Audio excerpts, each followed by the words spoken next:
Qatar के पर Qatar दिए जाएंगे अगर उनको फांसी के फंदे पर चढ़ा दिया तो। हमारे पास हमारे हिंदू सनातनी में एक शब्द वेदी बाण होता था, शब्द वेदी बाण। बच जाएंगे वो लोग फांसी से, यहीं से चला देंगे धड़ाम, यहीं से बाण चल के जाएगा और वो 8-9 सैनिक सकुशल भारत वापस आएंगे। ये लाइन लिख लेना आप।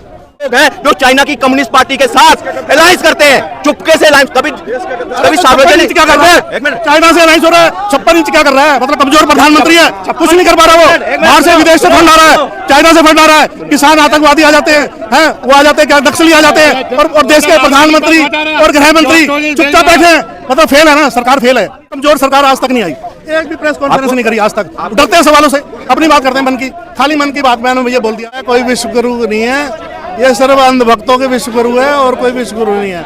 इनका कोई डंका नहीं बज रहा, अगर डंका बज रहा होता तो वो जो पैसे लेके भागे उनको लेके आते ना। नमस्कार दोस्तों, मैं आज़ाद और आप देख रहे हैं रफ्तार न्यूज़। कतर ने दिया भारत को बहुत बड़ा झटका। 8-9 सेना वाहिनी को कतर ने मौत की सजा दी है और यह इसको लेकर जो भारत के विदेश मंत्रालय है एस जयशंकर जी, वो काफ़ी चिंतित है और कहा जाता है कि मोदी जी का विदेशों में डंका बजता है। लेकिन मोदी जी के होते हुए भी 9 सेना वाहिनी को क्यों फांसी दी जा रही है, और यहाँ पर जो है हम जनता से जानेंगे यहाँ भारतीय जनता क्या कहते हैं, क्या कतार को सबक सिखानी चाहिए भारत को। तो आइए जानते हैं सीधा यहाँ के जनता। न्यूज़ आई है कतार से और न्यूज़ आते ही भारत में पूरा तुलपार लग गया कि भारतीय जो 9 सेना वहाँ पर थे, 8-9 सेना वाहिनी को एकदम मौत की सजा दी गई है। भारत की जो वर्तमान में जो सरकार है, नरेंद्र मोदी की सरकार है, आपने अभिनंदन का नाम सुना होगा। अभिनंदन जो गलती से पाकिस्तान में लैंड हो गए थे और पकड़ लिया था जी। भारत सरकार ने अल्टीमेटम दिया था कि इतने समय तक का समय हमारा आदमी वापस भेज दो। पाकिस्तान की टाइट हो गई थी, हाँ, और वापस भेज दिया। ऐसे ही ये जो 9 सैनिक हमारे जो कतर से हुए, हाँ, कतर के पर कतर दिए जाएंगे अगर उनको फांसी के फंदे पर चढ़ा दिया तो। कतर को सबक सिखानी चाहिए। कतर को उसकी औकात बता देगा भारत सरकार कि तुम्हारी औकात क्या है। भारत से बाहर आज के समय में कोई भी नहीं है। भारत एक विश्व शक्ति है और विश्व शक्ति के सैनिकों को फांसी पर कतर जैसा देश, उसकी औकात ही नहीं है। सबसे पहली बात तो कलम तो चला दी जज ने, अब यहाँ से मिसाइल चलने की बाजी है। और ये जो गुजराती है ना, गुजराती, तो आपको क्या लगता है इंडिया गवर्नमेंट इसमें एक्शन लेंगे? कड़े से कड़े सजा देंगे? आप एक्शन की बात कर रहे हो। हमारे पास हमारे हिंदू सनातनी में एक शब्द वेदी बाण होता था, शब्द वेदी बाण। बच जाएंगे वो लोग फांसी से, यहीं से चला देंगे धड़ाम, यहीं से बाण चल के जाएगा और वो 8-9 सैनिक सकुशल भारत वापस आएंगे। ये लाइन लिख लेना आप। कतर की औकात नहीं है। कहना चाहेंगे 8-9 सेना बहनों को जो अभी कतार में फांसी दी जा रही है, ये इतनी कमजोर सरकार है कि उनकी फांसी की सजा दे दी है। कमजोर है वो तो कहते हैं विदेशों में डंका बज रहा है। डंका ये बज रहा है कि हमारे सैनिकों को सजा मिल गई है, वो भी मौत की सजा। मौत की सजा, फांसी की। इससे बड़ी सजा और कुछ हो ही नहीं सकता। कोई नहीं हो सकती। लेकिन ये अपना प्रचार घूम रहे हैं, खेलों का उद्घाटन कर रहे हैं, कहीं वो उधर रैली कर रहे हैं, तो ये कोई इनको शोभा देता है? हमारे देश के सैनिक हैं, वो सैनिक है, उनको शर्म आनी चाहिए इस देश की सरकार को। और इन्होंने आज तक ना ट्वीट करा, ना कुछ बताया, ना कोई न्यूज़ चैनल बता रहा है। ये बहुत ही शर्म की बात है, बहुत ही शर्म की बात है। और है कोई विश्व गुरु नहीं है, ये सिर्फ अंधभक्तों के विश्व गुरु है और कोई विश्व गुरु नहीं है। इनका कोई डंका नहीं बज रहा, अगर डंका बज रहा होता तो वो जो पैसे लेके भागे उनको लेके आते ना। तो इससे क्या लगता है, मतलब क्या साबित होता है कि भारत विश्व गुरु बन चुका है या फिर क्या है? विश्व गुरु नहीं, कुछ नहीं, ठन गोपाल है, कुछ नहीं, विश्व गुरु नहीं बने। इससे कमजोर सरकार आज तक नहीं आई, एक भी प्रेस कॉन्फ्रेंस नहीं करी आज तक, डरते हैं सवालों से, अपनी बात करते हैं मन की, खाली मन की बात। मैंने ये बोल दिया, ये जो विदेशों में डंका बज रहा है, ये मतलब नाम के है या काम? कोई डंका नहीं बज रहा, ये सब झूठ है, झूठ है, झूठ है। क्या डंका बज रहा तो हमारे कतर के देखिए काम बोल रहा है, इनको प्रेस कॉन्फ्रेंस करने की हमें जरूरत नहीं है। एक मिनट, हमारे प्रवक्ता हैं, हमारे सुधांशु त्रिवेदी, संबित पात्रा, जितने भी भाजपा के प्रवक्ता है ना, एक एक करके गांव गिनवाते हैं। इनसे पूछिए, इनको फेस चमकाने की जरूरत है। राहुल गांधी जैसा राष्ट्र लेवल का एक आदमी, वो सत्यपाल मलिक का इंटरव्यू लेने के मजबूर हो गया। सोचो, इनके पास मुद्दे ही नहीं है। अब पुलवामा की जांच क्यों नहीं हुई? पुलवामा की जांच क्यों नहीं हुई? राहुल गांधी यही तो पूछ रहे हैं। वो कह रहे हैं हमारे सैनिक बच जाते अगर उनको हवाई सुविधा दे दी जाती। अगर तो ये अगर मगर की बात करेंगे ना, तो अगर मगर बड़े निकलेंगे, फिर तो कश्मीरी पंडित भी नहीं उजड़ते। आई बात समझ? फिर तो वो भी नहीं उठते थे अगर मगर की बात की जाए तो आपको क्या कहना है? बात आती है कि अगर आतंकवाद का यहाँ पे पुलवामा में हुआ, उसके बाद क्या मैसेज दिया पूरी दुनिया को भारत ने, वो सोचने वाली बात है कि उसके बाद किसी आतंकवादी की हिम्मत पड़ी।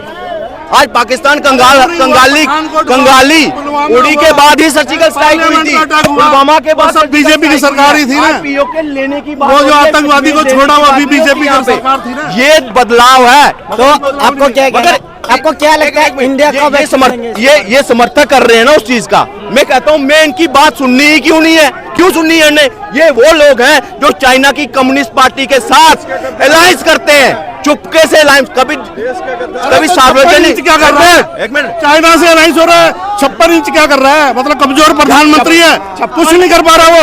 बाहर से विदेश से फंड आ रहा है, चाइना से फंड आ रहा है, किसान आतंकवादी आ जाते हैं, वो आ जाते हैं, क्या नक्सली आ जाते हैं, और देश के प्रधानमंत्री और गृह मंत्री चुपचाप बैठे हैं। मतलब फेल है ना, सरकार फेल है। एक मिनट, किसान, आपको यह कहना चाइना से लड़ने खालिस्तानी आ जाते हैं, कहाँ से आते हैं वो? सरकार फेल है जब तो आ रहे हैं वो। चाइना के आगे मतलब इंडिया जीरो है। बोलो, चाइना के आगे इंडिया जीरो है, इंडिया का पावर काम नहीं कर रहा। अभी एस जयशंकर ने वो दिया है बयान कि हम बहुत कमजोर अर्थव्यवस्था है और चाइना मजबूत है। कब दिया? अभी दिया है। आपका पता है, अपन पढ़ लो, आपका पता ही नहीं है। तुम्हें ज्यादा पता है, तुम्हें ज्यादा पता है। सच है ये बात। एस जयशंकर व्हाट्सएप पे आया था, व्हाट्सएप पे आया था, एस जयशंकर ने गवर्नमेंट उसमें दिया है, व्हाट्सएप पे आया था। अरे एस व्हाट्सएप पे आया था। जयशंकर व्हाट्सएप पे नहीं आता, कोई व्हाट्सएप नहीं आता, फेसबुक पे अभी आया हुआ है। था, न्यूज में आप न्यूज में है, कौन सी न्यूज? अभी देख लेना आप जाके। अभिषेक शर्मा, ऐप रवीश कुमार, ये गद्दार बात है, ये चलो ये गद्दार है। पहले वही बताओ तो कह रहा हूँ, तो 56 इंच क्या कर रहा है? गद्दार लोग अगर ये बात कर रहे हैं तो इनके बस में कुछ नहीं है। गृह मंत्री फेल है ना, मतलब आप यही कह रहे हैं गृह मंत्री फेल। एक मिनट, ये अपनी सरकार, गृह मंत्री फेल। देखो, अगर वो पक्ष की बात करे तो उसकी माननी नहीं है। अगर सेना का जवान, ये सेना का जनरल अगर ये बोले कि हम चाइनीज को पीट कर आए हैं, 190 सैनिक उनके मार कर आए हैं हमारे जवान, ये कहते हैं नहीं हमारे जवान पिट कर आए हैं। इनका राहुल गांधी कहता है भूमि पे कब्जा कर दिया चाइना की। अरे इतने घबराए हुए राहुल गांधी से, हर बार राहुल गांधी का, एक मिनट सोचिए, राहुल गांधी से घबराए। बीजेपी, मैं कह रहा हूँ वो तो बीजेपी का स्टार प्रचारक है, वो बोलता रहना चाहिए, वो बोलेगा। कैसे प्रचारक है? बीजेपी की बनती रहेंगी, वो बनती। राहुल गांधी से मोदी जी तो डरे हुए हैं। हेलो, वो स्टार प्रचारक है भाई साहब। जब राहुल गांधी ने मुंह खोला है ना, तो भाजपा की 2-4 सीटें बढ़ी है। तो इस बार भी बढ़ेगी, इस बार भी बढ़ेंगी, 400 पार होने वाली है इस बार, 400 पार। राहुल गांधी जी कह रहा है 100 सीटों पर रोक देंगे मोदी जी को। उनके अखिलेश यादव कह रहे चिरकुट नेता। उसे क्या पता? क्या कहा? चिरकुट नेता। उसे क्या पता? उन्होंने कहा है कि इसने पहले भी हमें डुबोया है। अगर ये स्टेट लेवल पर अगर ये होता तो हम तो कांग्रेस का फोन तक नहीं उठाते। आप बताओ इंडिया अलायंस कहाँ गया? मैं आपसे राहुल गांधी जी मोदी के टक्कर। अरे ये राहुल गांधी से इतने डरे हुए हैं। अब मोदी जी का नाम एक बार लिया, राहुल गांधी का नाम 50 बार ले लिया इन्होंने। ये देखो इनकी हालत हो गई है, राहुल गांधी से इतना डरे हुए हैं। जोकर ज्यादा पसंद आता है, इतना डरे हुए हैं ये बच्चे हैं, ये बच्चे हैं। तो ये मोदी सरकार क्या कर रही है? देश विरोधी का कुछ कर पा रही है? मोदी सरकार क्या कर रही है? जेल में भेज रही। अरे वो घूम रहे हैं। सर मेरा ये कहना है, बार बार ये बात बोल रहे हैं मोदी डर रहे हैं। इनको रिप्लाई देना चाहता है कि भगा भगा कर मारा है, कब्र तुम्हारी खोदी है। दिल्ली की गद्दी पर बैठा बाप राहुल का मोदी है, ठीक है। और मोदी जी डरेंगे राहुल से? ये अपू पप्पू से आके मोदी जी डरेंगे? मोदी जी शेर बैठा है, ठीक है। ये 26 चिरकुट मिलके बोलता है हम प्रधानमंत्री बनेंगे। आपको बता दे सर, 38 दल मिले मोदी जी के साथ, ठीक है, एनडीए में, लेकिन फिर भी चेहरा कौन है? मोदी जी है। तो देश का युवा मोदी जी को समर्थन करता है। और रही बात गद्दारी का बात कर रहे हैं, सबसे बड़े गद्दार तो क्या लगता है इंडिया गठबंधन में कोई चेहरा नहीं है? फिर वही इंडिया आप लोग क्यों बोलते हैं? U.S.A को आप क्या बोलते हैं ये बताइए, बोलिए ना, बोलिए। USA U.A.E को आप क्या बोलते हैं ये बताइए UAE। तो फिर I.N.D.I.A को आप इंडिया कैसे बोल दिए? इंडिया नहीं है, वो एक उसमें डॉट है जिसमें सबसे बड़ा डाउट है। इस देश का युवा समझ चुका है उस डाउट को। हम लोग स्विट्जरलैंड नहीं बनने देंगे। भारत देश है, भारत देश ही रहेगा। यहाँ पे एक ही आदमी नेतृत्व करेगा, ठीक है। और आपको बता दे, ये लोग आके बोल देते हैं मोदी जी डर गए। अरे मोदी जी तुम्हारे जैसा राहुल को कितना पटकनिया दे दे, ठीक है। ये मतलब कि अपने आप को ब्राह्मण बोल देता है, मतलब रामचंद्र कह गए सिया से। तो कर क्या रही है सरकार? फेल है ना, इसका मतलब गद्दार एक पार्लियामेंट में बैठ रहा है, आतंकवादी पार्लियामेंट में कौन है गद्दार? नाम बताइए। आपने बोला राहुल गांधी गद्दार है, इन्होंने बोला फिर बोल रहे हैं, फिर बोल रहे हैं गद्दार है। सरकार फेल है ना, सरकार फेल है, सरकार फेल है, गृह मंत्री फेल है, गृह मंत्री फेल है। एक मिनट, एक मिनट, एक डाल पर ये अपनी सरकार पे सवाल उठा रहे हैं कि एक आतंकवादी पार्लियामेंट में बैठ रहा है और इनकी सरकार फेल है। इसका जवाब मैं देता हूं। एक मिनट स्वतंत्र, फंस गए, सुनना। जब ईडी कार्रवाई करती है, इनको ऑफिस में बुलाती है, सोनिया गांधी को बुलाती है, ये कार्यकर्ता वहां पे ना सांप की तरह रोड पे लौटते हैं ऐसे करके, सारे कपड़े। शाहीन बाग में ये लोग थूका और बिरयानी खाने चल जाते हैं। अच्छा सुनिए, अगर डरो ये नहीं होगा, भाजपा में हमें 38 दल का गठबंधन है, लेकिन वो जो कांग्रेस में है वो है 26 दल का। ज्यादा दल तो वे मोदी जी के साथ है। मोदी जी सिंपल में की चीज कहना चाहते हैं, जब दल से दल मिलता है तो बनता है दल दल, और जब दल दल बनता है तो खिलता है उसी में कमल। तो हम लोग कमल खिलाने का काम करेंगे। और रही बात राहुल गांधी कभी मंदिर में पूजा करते हैं, बोलते हैं ब्राह्मण है, तो उनके लिए एक शायरी बोलना चाहते हैं कि एक डाल पर उल्लू बैठा, एक डाल पर तोता, और ब्राह्मण बन के घूम रहा है फिरोज खान का पोता। मतलब फिरोज खान का पोता अपने आप को ब्राह्मण बोलने लगा राजनीति की वजह से, ठीक है। देश का युवा समझ रहा है संविधान। हाँ बिल्कुल।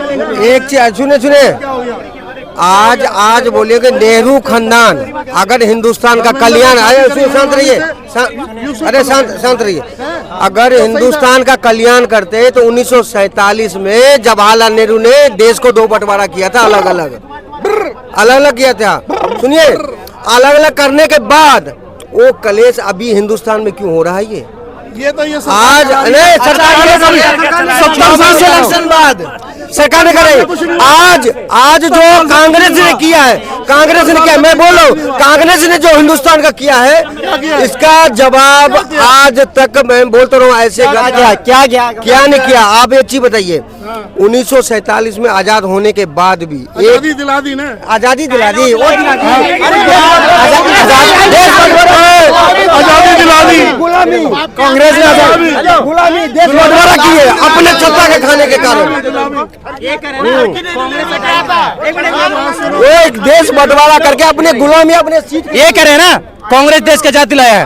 कांग्रेस के एक नेता बता दो जो देश के लिए मर मिटा है। कोई नहीं। बता दो, बीजेपी का बताते हैं, बताओ। बीजेपी का बताते हैं।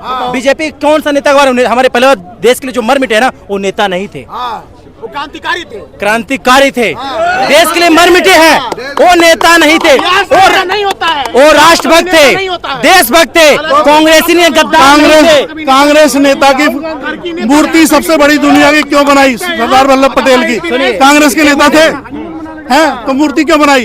कांग्रेस हमेशा अमर रहेगी। जब तक सरदार पटेल की मूर्ति रहेगी, कांग्रेस अमर रहेगी।